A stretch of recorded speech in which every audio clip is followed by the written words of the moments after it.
안녕하세요. 앞 강의에서 치매 공공후견 사업에 대해 다시 한번 리마인드 할 수 있었습니다. 이번 강의는 후견인이 선임되는 절차에 대해서 이해하는 시간입니다. 내가 실제 후견인 풀에 있다가 피후견인과 매칭되었을 때 어떠한 과정을 통해서 후견인이 될 수 있는지에 관해서 법률적인 부분을 설명드리도록 하겠습니다.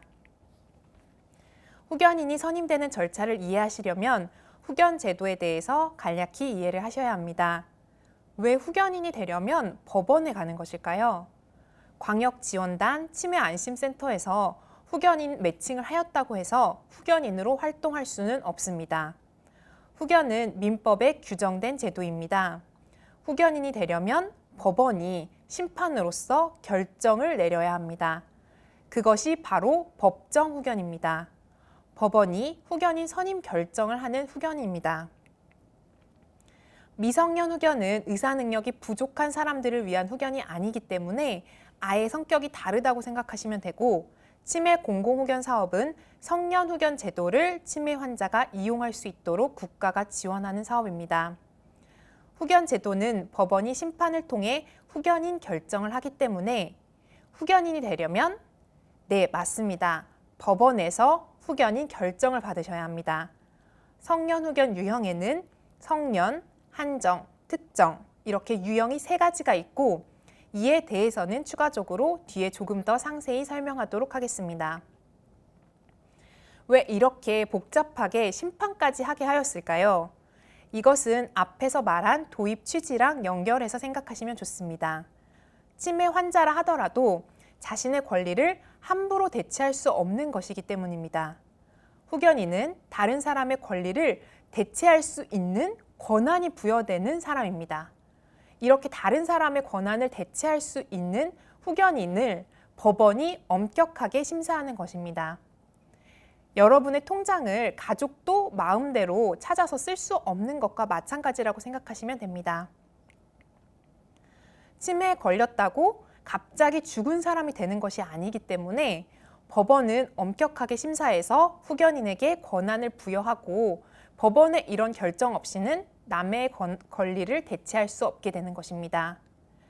예전에 비해서 오히려 더 불편해졌다. 법원까지 가야 하고 심판을 받아야 하고 지정된 후견인만 권한을 가지고, 이런 것이 이해가 안 된다고 하실 수 있지만, 강의 초반에 말씀드렸듯이 치매 노인에게도 똑같은 권리가 있기 때문에 복잡한 절차를 거쳐서 지정된 사람만 권한을 행사할 수 있는 것입니다. 후견 제도는 어떤 제도를 대신해서 도입된 제도일까요? 네, 맞습니다. 금치산자 한정치산자 제도입니다. 금치산 한정치산자 제도는 많이 들어보셔서 잘 아시는데, 후견은 아직까지 익숙하지 않으신 분들도 많으십니다. 금치산 한정치산자 제도가 문제가 많았고, 이를 대체하여 후견 제도가 도입되었습니다. 여기 보시면 예전에는 후견인을 선임하는 과정 자체가 없었다고 생각하시면 됩니다. 법원이 후견인을 결정하는 것이 아니라 법률상 후견인의 자격과 순위가 나와 있었습니다. 배우자가 있으면 무조건 배우자가 권리를 대체하는 것입니다. 친소관계 등을 고려하지 않고 일방적으로 법에 규정이 되어 있었습니다. 지금의 후견 제도는 후견인이 선임되려면 법원이 결정하는 것으로 바뀌었습니다. 이것이 금치산자, 한정치산자 제도랑 크게 다른 점입니다. 금치산자, 한정치산자 제도는 피후견인의 복리보다는 재산관리 중심, 거래 안정을 위한 제도였습니다. 금치산자라는 낙인을 기입해서 그 사람과 거래를 하지 않도록, 그래야지 모두의 거래가 안정될 수 있기 때문에 금치산자, 한정치산자 제도를 그 사람을 널리 알리는 제도였습니다. 이러한 문제점으로 인해 후견 제도가 2013년 7월 도입되었고, 2018년 7월 1일부터는 기존에 이미 금치산, 한정치산자 선고를 받았던 사람들도 효력이 상실되었기 때문에 이 사람들도 마찬가지로 후견 심판을 다시 청구해야 합니다. 예전에 금치산자, 한정치산자 선고를 받았다 하더라도 다시 후견 심판을 청구해야 하는 상황입니다. 그래서 후견 제도가 도입된 이후에는 후견인이 되려면 법원의 심판을 받아야 합니다. 여기 보시는 것처럼 이러한 과정을 거쳐서 후견인으로 활동을 하게 되십니다. 전체적인 업무 흐름도 표입니다. 심판 처리 절차는 접수, 심리, 심판, 후견 등기, 감독의 순으로 이루어집니다. 법원에 심판 접수를 하면 법원은 사건을 신문하거나 감정을 실시하거나 가사조사 등의 절차를 진행합니다. 여러 가지를 심리한 후에 후견 개시가 적정하다고 판단하면 후견인을 선임하고 후견인에게 권한을 부여하는 심판을 합니다. 심판이 종료되면 심판문을 송달하고 2주가 지나면 확정됩니다. 여기서 중요한 부분이 후견 감독 사건이 직권으로 개시된다는 점입니다. 여기서 직권이라는 말은 감독 사건을 따로 신청하지 않아도 법원이 직권으로 후견 감독 사건을 시작한다는 말입니다. 다른 재판과 다른 점을 보셨을 것입니다. 다른 재판은 재판의 결과가 나오면 끝입니다. 법원에서 따로 감독하지 않습니다. 그런데 후견 사건의 경우 법원이 후견 감독의 역할을 합니다. 후견인 분들의 경우에는 지방자치단체에도 감독을 받고 법원에도 감독을 받습니다. 후견인을 선임해달라, 후견인을 개시해달라 이런 심판은 청구를 통해서 결정이 이루어지는 절차이고 후견 감독 사건의 경우에는 법원이 직권으로 개시하는 절차입니다. 후견 심판 청구를 할 때와 마찬가지로 후견 감독 사건의 경우에도 사건 번호가 부여됩니다. 후견 심판 청구 때의 사건 번호와 후견 감독 때의 사건 번호는 다른 사건 번호입니다. 후감이라고 되어 있는 번호이고요. 앞에 후견 심판을 청구할 때의 사건 번호는 후견을 개시해달라는 사건의 사건 번호라고 하면 후견 감독 사건의 사건 번호는 감독을 위해서 일종의 그 관리 번호라고 생각하시면 될 것 같습니다. 후견인은 매월 감독인에게 활동을 보고하고 법원에도 활동을 보고합니다. 후견인이 되려면 심판을 통해 결정을 받아야 한다는 것에 대해서 앞에 슬라이드에서 살펴보았습니다. 심판 절차 전체 흐름을 살펴보았고요. 지금부터는 후견 심판 절차의 단계별로 살펴보도록 하겠습니다. 우선 청구인이 가장 중요합니다. 심판을 청구하려면 맨 첫 번째 단추가 청구인입니다. 많이 하시는 질문 중에 하나인데요. 옆집에 치매 어르신이 매우 안타깝다. 후견 심판 청구를 제가 조금 법원에 가서 해보려고 한다. 라는 질문을 많이 하십니다. 치매 공공후견 사업의 심판 청구는 무조건 지방자치단체장이 하고 있습니다. 그 이유 중에 하나가 민법상 후견 심판 청구는 본인, 배우자, 사촌 이내의 친족, 지방자치단체장, 검사만이 청구할 수 있습니다. 이 심판 자체를 아무나 청구할 수 있는 것이 아니라 이렇게 법에 정해진 사람만 청구할 수 있습니다. 그래서 치매 공공후견 사업은 지방자치단체장이 청구를 하고 있는 것입니다. 치매 공공후견 사업의 근거법인 치매관리법 제12조의 3에서도 지방자치단체장이 후견심판 청구를 할 수 있는 근거를 마련한 것입니다. 여러분이 후견인으로 선임되는 치매 공공후견 심판의 청구는 그래서 지방자치단체장이 하는 것이고 이 청구인이라는 첫 번째 단계가 굉장히 생각보다 까다로운 단계라고 할 수 있는데 치매 공공후견 사업은 지방자치단체장이 청구하도록 정해져 있기 때문에 이 청구인 단계가 해결되는 것입니다. 보통 가족이 없는 치매 환자의 경우에는 일반 후견을 청구인이 없어서 청구하지 못하는 경우가 많이 발생합니다. 그렇기 때문에 이런 경우를 발굴해서 치매 공공후견 사업의 대상자로 선정하고 지방자치단체장이 후견심판 청구를 하게 되면 그 사람에게도 후견인이 선임될 수 있게 되는 것입니다. 다음입니다. 후견심판 청구를 할 때 가장 중요한 첫 단추인 청구인이 지자체장으로 준비되어 있습니다. 그럼 다음은 무엇일까요? 바로 필요서류 준비입니다. 필요서류가 굉장히 많은데요. 후견인 후보자 분들에게도 많은 서류를 제출하라고 말씀드립니다. 이렇게 왜 서류가 많이 필요하냐, 더 간략하게 생략할 수 없냐 이런 질문들을 종종 하시는데 그렇게 하기가 굉장히 어렵습니다. 그 이유는 앞에서 설명했듯이 후견인은 법원이 결정해야만 하기 때문입니다. 법원이 후견 결정, 후견인 선임 결정을 하기 위해서 고려하는 것들이 있습니다. 여기 보시면 후견이 정말 필요한 사람인지를 먼저 후견에서 심리합니다. 정말 치매에 걸린 게 맞는지, 정말 사무처리 능력이 부족한지, 다른 사람이 이 사람의 권리를 대체해야 하는 상황인 건지, 본인의 의사는 후견에 대해서 어떤지, 그리고 본인의 추정 상속인, 앞으로의 추정되는 상속인들이 이 후견에 대해서 동의하고 있는지, 이런 것들을 종합적으로 판단합니다.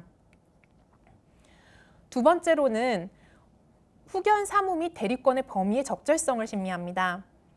왜 후견을 하려고 하는지, 후견인으로서 어떤 사무를 하려고 후견을 하는 것인지, 그런 사무를 하려면 어느 정도의 대리권이 필요한 것인지, 그 대리권이 너무 과도하게 부여되는 것은 아닌지, 이런 적절성을 심사합니다. 그리고 세 번째로는 후견인 후보자의 적합성입니다. 민법상 부적격 사유가 없는지를 기본적으로 검토합니다. 그리고 후견 계획이 타당한지, 이 사람이 정말로 후견인으로서 잘 활동할 수 있을지, 후견에 대해서 잘 알고 있는지, 그리고 피후견인과 관계가 잘 형성되어 있는지, 후견인으로서의 권한을 통해서 이용하지는 않을지, 그걸 이용해서 피후견인의 복리를 위한 것이 아니라 자신의 복리를 위해서 활동하지는 않을지, 정말 잘 수행할 만한 사람인지, 감독 계획성이 타당한지, 이런 것들을 심리합니다. 법원이 이러한 심리를 하기 위해서 어떤 것이 필요할까요? 정말 많은 것들을 심리하고 있는데요. 바로 각종 증빙 서류들입니다. 이런 심리를 하기 위해서는 증빙 서류를 제출해야지만 법원이 판단할 수 있습니다. 아무리 이 사람이 치매 환자라고 말하더라도 치매 진단서가 없으면 법원에서는 그 사람이 치매라는 것을 믿기가 어렵습니다. 그렇기 때문에 증빙 서류가 굉장히 중요한 것이고요. 후견인 후보자분들이 광역지원단에 선발되실 때 많은 서류들을 제출하시는데 이 서류들도 다 법원에 제출할 기본 서류를 받는 것입니다. 그리고 피후견인이 매칭하게 되면 또 추가적인 서류를 요청드릴 수 있습니다. 이 서류들은 전부 법원에서 후견인이 적절한지 결정하기 위해서 필요한 서류라고 요구하는 것들이라고 생각하시면 됩니다. 서류들이 너무 많죠? 이제 정말 제출할 서류들 한번 보시면 정말 많은데요. 치매 환자 서류의 경우에는 안심센터 담당자분들이 준비하시기 때문에 후견인 분들 서류 위주로 보겠습니다. 민법에 보시면 후견인으로 될 수 없는 사람의 요건이 나와 있습니다. 결격 사유와 관련한 서류는 법원에서 반드시 필수로 제출하도록 하고 있습니다.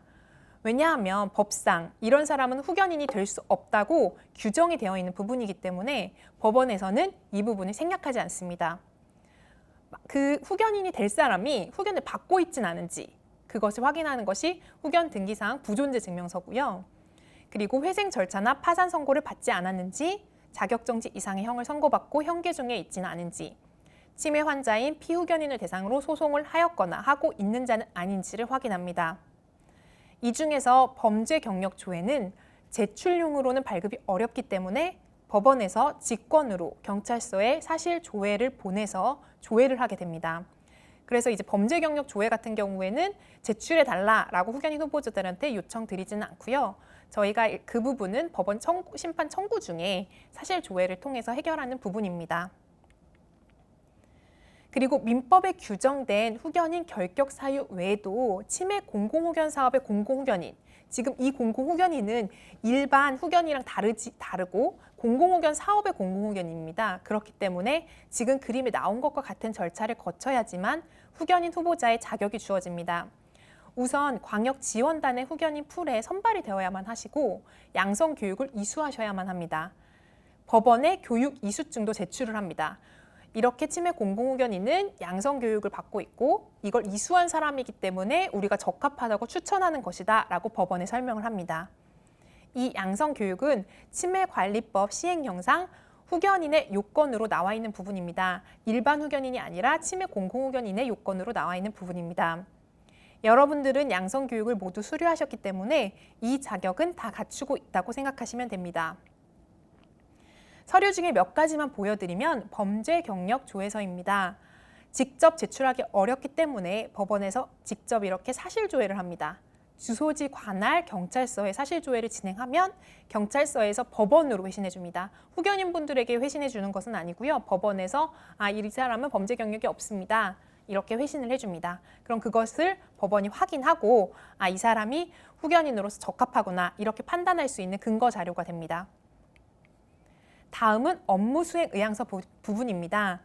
후견인 분이 후견인으로서 활동하되 다른 일반 후견과 달리 후견 보수를 피후견인에게 청구하지 않겠다는 것에 대해 작성한 문서입니다. 치매 공공후견인은 후견인 보수를 누구로부터 지급받나요? 네, 국가와 지방자치단체입니다. 하지만 다른 일반 후견 같은 경우는 어떨까요? 친족 후견인은 보수를 물론 받지 않지만 내가 내 어머니의 후견을 하는 경우에는 보수를 따로 받지는 않습니다. 예외적인 경우를 빼고는요. 하지만 제3자가 후견인으로 활동하는 경우에는 후견인 보수를 피후견인 재산에서 받습니다. 만약 치매 환자의 후견인을 제3자가 하는 경우에 치매 환자의 재산에서 후견인 보수를 매달 지급받는다고 생각하시면 됩니다. 하지만 그렇게 후견인 보수를 지급할 능력이 본인에게 없는 경우엔 그럼 후견을 못 이용하는 것일까요? 이렇게 후견 제도를 이용하기 어렵기 때문에 치매 공공후견 사업이라는 사업이 있는 것입니다. 국가에서 이런 것들을 지원해주는 사업이 공공후견 사업이고 이러한 내용으로 업무 의향서를 작성하시는 것입니다. 다음에서 보시는 양식은 후견 계획서인데요. 간략히만 보여드리는데 후견인으로서 어떤 활동을 할 것인지 어떤 대리권을 행사할 것인지 후견인 분들이 직접 작성하시는 부분입니다. 이렇게 체크하는 형식으로 되어 있기 때문에 크게 작성이 어렵지는 않으실 것입니다. 매칭이 되시고 나면 내가 이 어르신에게 어떤 사무를 할 것인지 어떤 대리권을 행사할 것인지 기본적으로 안심센터와 의논하게 되기 때문에 이것을 작성하는 것에 대해서는 어렵진 않습니다. 이것을 작성하는 기회에 내가 후견인으로서 어떤 활동을 하는 것인지에 대해서 다시 한번 이해할 수 있는 기회가 되실 수 있습니다. 이렇게 후견 사무에 대해서 잘 이해하고 있다는 것을 법원에 설명하고 법원이 우리가 추천한 후견인 후보자가 이렇게 적합합니다 라고 설명할 수 있습니다. 다음으로 후견 심판 청구 절차에서 중요한 부분인 후견인 업무 범위의 적절성 부분입니다. 후견인의 사무는 재산관리와 신상보호로 크게 나누어 볼 수 있습니다. 이것은 말 그대로 예시이기 때문에 이러한 사무 중 치매 환자의 상황에 맞추어 어떤 사무를 수행할 것인지는 달라질 수 있다고 생각하시면 됩니다. 이러한 여러 가지 사무의 예시 중 우리 후견인이 하려는 사무는 어떤 것이다. 그리고 이런 사무가 왜 적절한지, 그리고 이 사무를 위해서 어떤 대리권이 필요한지를 법원에 설명하게 됩니다. 후견인은 수발 및 청소 등 요양보호사로서의 업무를 수행하는 사람은 아닙니다. 오히려 요양보호사의 계약을 체결, 해지하는 역할을 하는 것이 후견인입니다. 하지만 법률 행위를 수행하는 데 있어서 부수하는 행위는 후견인이 한다고 보고 있고 치매 공공후견인은 후원적 성격이 강하기 때문에 실제로 딱 법률 행위만 한다고 보기 어렵습니다. 예를 들어서 딱 부동산 계약만 후견인이 체결한다 이런 식으로 딱 떨어지는 사무를 하는 것은 아니고 매달 정말 후원적인 성격에서 여러 가지를 부수하여 봐주는 그런 것이 후견인의 역할이라고 할 수 있습니다. 이렇게 치매 공공후견 사업의 대상자로 치매 환자를 선정하고 심판 청구의 청구인이 지자체장으로 결정되고 그리고 심판 청구의 서류를 여러 가지를 준비하게 되죠. 그렇게 되면 법원에 후견 심판 청구를 할 준비가 된 것입니다. 법원에 후견 심판을 청구를 중앙지원단에서 수행을 하게 되고요. 법원은 이 청구 내용에 따라서 심리를 하게 됩니다. 심리는 저희가 제출한 증빙 서류들을 바탕으로 서류 심사를 하기도 하고요. 직접 신문 기일을 열어서 심리를 하기도 합니다. 이러한 심리 과정을 거쳐 청구 인용 혹은 기각의 결정을 합니다. 치매 공공후견 사업의 경우에는 지자체장 청구로 이루어지는 것이고 후원적 성격으로 하는 것이기 때문에 기각의 결정을 받는 경우는 없었습니다. 인용의 결정 시에는 후견을 해도 좋다. 이 사람은 후견을 하기에 적합한 사람이다. 그리고 후견인은 누구로 선임한다. 후견인의 권한은 무엇이다. 후견 감독인은 누구이고 보고서는 언제 제출해야 한다. 이런 내용들이 다 기재되어 있다고 생각하시면 됩니다. 네, 다음에서 보시는 양식은 신분 기일 소환장의 예시입니다. 후견인 후보자분들이 법원에서 법원 등기로 소환장이 송달되면 깜짝 놀라시는 경우가 있습니다. 집 주소로 송달이 되고 여기 보시면 과태료 얼마 이렇게 써 있고 하니까 너무 깜짝 놀라시는 경우가 있는데 놀라지 마시라고 이렇게 미리 보여드립니다. 말 그대로 법원에서 보내는 안내서라고 생각하시면 됩니다. 이날에 출석해서 법원에 와라. 이런 이야기가 섞여 있는 그냥 안내문이라고 쉽게 생각하시면 되고요. 이 안내문 같은 경우에는 그 변호사에게도 송달이 되기 때문에 안심센터에서 다시 한번 또 이것에 대해서 논의하고 안내하는 절차를 하실 것입니다. 신문기일이 열리게 되면 주요하게 이런 사항을 묻습니다. 정말 판사님께서 아무것도 안 물으시기도 하고요. 여러 가지를 물으시기도 하고 변호사한테만 묻기도 하고 후견인을 따로 불러서 묻기도 하십니다. 이거는 재판부마다 특성이 너무 다르기 때문에 어떤 질문을 할 것이다 이렇게 단정적으로 말씀드릴 수는 없지만 앞에서 보셨듯이 법원에서 심리하는 내용들을 위주로 질문한다고 생각하시면 됩니다. 이렇게 그 심리 과정을 거치게 되면 이제 결정이 되는데 법원의 최종 결정까지는 대략 한 3개월 정도 걸린다고 이야기를 하고 있습니다. 정해진 기간은 없습니다. 신문기일이 열리게 되면 조금 더 절차가 지연되고 신문기일 없이 결정이 되게 되면 더 빨리 결정이 이루어진다고 보시면 됩니다. 일반 성년후견 사건의 경우에는 감정 절차를 예정하고 있습니다. 감정, 그러니까 치매가 맞는지를 다시 한번 감정하는 절차를 거치는 것입니다. 이럴 경우에는 감정 절차가 굉장히 오래 걸리기 때문에 6개월 정도 걸린다고 보통은 평균적으로 이야기를 하고 있고요. 분쟁이 있는 사건, 서로 후견인을 하겠다고 하거나 후견이 적절하지 않다고 하거나 아니면 정말 후견이 필요하지 않다. 예를 들어서 나는 후견이 필요 없다. 난 치매가 아니다. 라고 본인이 주장하는 재판일 수도 있거든요. 그런 경우에는 1년 이상으로 매우 길어질 수 있습니다. 네, 다음은 나의 사건 검색, 그 검색 요령에 대해서 잠시 설명드리겠습니다. 법원의 사건들은 모두 사건 번호라는 것이 부여됩니다. 후견 개시 사건의 경우 안심센터 담당자님에게 사건 번호를 들어서 알 수 있습니다. 사건 번호를 검색창에서 나의 사건 검색이라고 치시고 사이트에 들어가셔서 사건 번호를 기재하시면 사건이 검색됩니다. 담당자도 찾을 수 있고 재판부도 찾을 수 있습니다. 사건이 어느 정도 진행되고 있는지 이런 것을 아실 수 있습니다. 안심센터 담당자님이 이런 사건 진행 같은 경우는 챙기실 것이기 때문에 이것에 대해서 굳이 후견인 분들이 체크하실 필요는 없지만 종종 재판 결과가 언제 나오는지 궁금하고 어느 정도 진행되는지 궁금하실 수 있습니다. 후견인 본인 재판이기도 하기 때문입니다. 그럴 때는 이렇게 검색을 하셔서 진행 상황을 파악을 하실 수가 있고요. 그리고 이 검색을 하셨을 때 이미 확정이 된 사건 같은 경우에는 후견 감독 사건 번호가 관련 사건에 뜨게 됩니다. 이렇게 감독 사건의 사건 번호도 이런 방식으로 조회를 하실 수가 있습니다. 안심센터 담당자님에게 물어보실 수도 있고요. 그러면 안심센터 담당자님은 이 사건 번호에 대해서는 당연히 파악을 하고 있으실 것입니다. 이런 후견 심판 절차를 거치면 드디어 후견인이 되실 수 있습니다. 후견인이 되기 위한 절차가 굉장히 길죠. 후견 심판이 인용되게 되면 이러한 심판문을 송달받습니다. 특정 후견에 관한 사항이라고 해서 어떤 대리권을 가지고 있는지가 나열되어 있습니다. 다시 한번 심판문에 대해서는 뒤에서 보도록 하겠습니다. 다음은 후견 등기사항 증명서 샘플인데요. 이 후견 등기사항 증명서 샘플 같은 경우에는 이미 후견이 결정이 되고 확정이 된 이후에만 받으실 수 있는 것입니다. 인용이 되고 나서 이의기간을 거치게 되는데요. 이의기간이 끝나고 나야지 확정이 되고 이렇게 확정이 된 사건이라야만 등기부에 후견인으로 기재가 되는 것입니다. 이 부분에 대해서 다음 페이지부터 한번 보시면 이 굉장히 중요한 부분인데요. 후견 등기사항 증명서가 이것이 바로 내가 후견인이다 라는 것을 외부에 증빙할 수 있는 서류이기 때문입니다.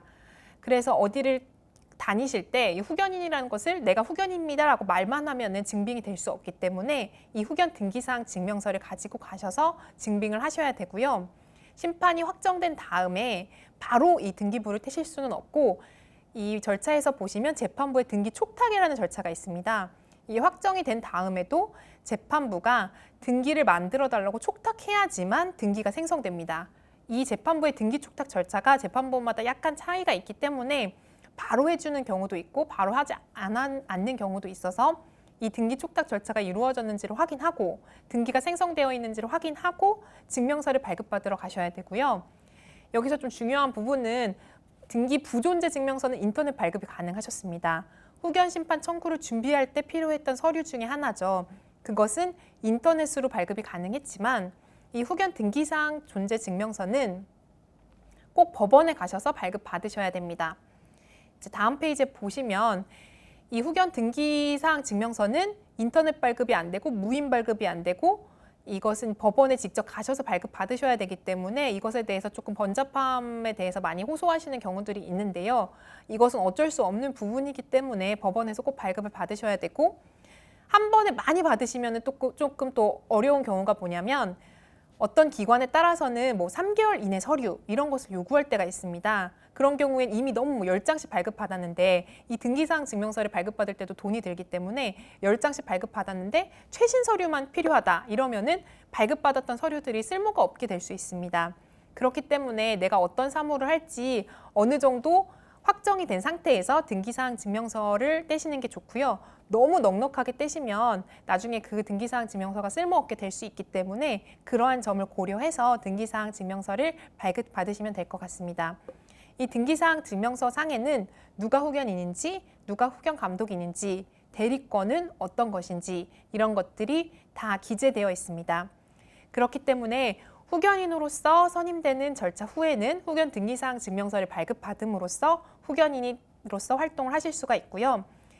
이번 강의에서는 어떻게 후견인으로 선임될 수 있는지, 심판 절차 흐름은 어떻게 되는지, 심판 심리에서는 어떤 것들을 주로 보는지, 그런 것들 때문에 서류를 많이 제출한다는 것에 대해서 한번 보셨고요. 후견 심판이 어떻게 이루어지는지에 대해서 과정을 한번 살펴보았습니다. 감사합니다.